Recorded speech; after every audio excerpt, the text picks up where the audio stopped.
upeze moyo. Anapatwa mimba mwa Maria, kukala muntu weniweni, nakwaniza kusunga malamulo ikunziza hive.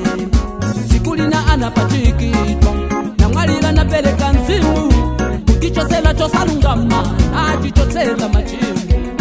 Sikula kitatu anaukisifwa, anaposaso mpamvu ya imfa, mwamba ndi dziko la pansi, yeni kimuche wa moyo. Wa moyo, wa moyo, Yesu, ni wa moyo, ni wa moyo, ni wa moyo, ni wa moyo, ni wa moyo, ni wa moyo, ni wa moyo, ni wa moyo, Yesu, ni wa moyo, ni wa moyo, ni wa moyo.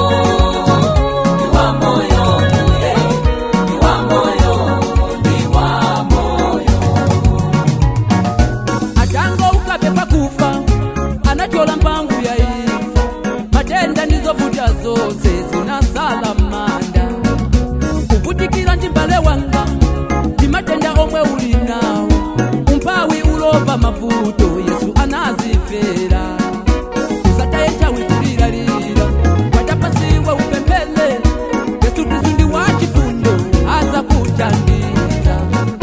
Yesu Kristu ndiye sing'anga, ulipeso waposa iye.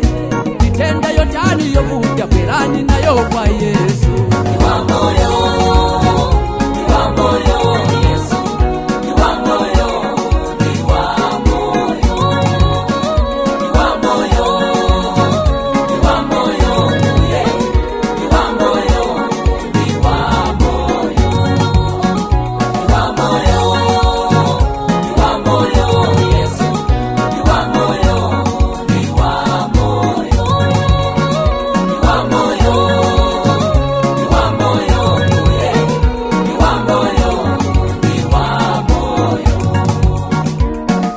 Kuvutikila njindi ya dani, omwa kuzunza moyo wako.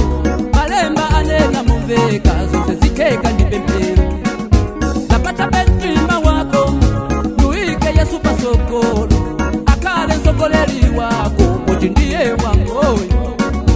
Usaope mjani wako, pakuti na yenso azafa. Mpweya omwe akukuma, timozi mozindi wako. Limbike tabe kupempero, omazo kulupira Yesu. Nakenga ni matenda umpawi kulila, musike mapazi ya Yesu.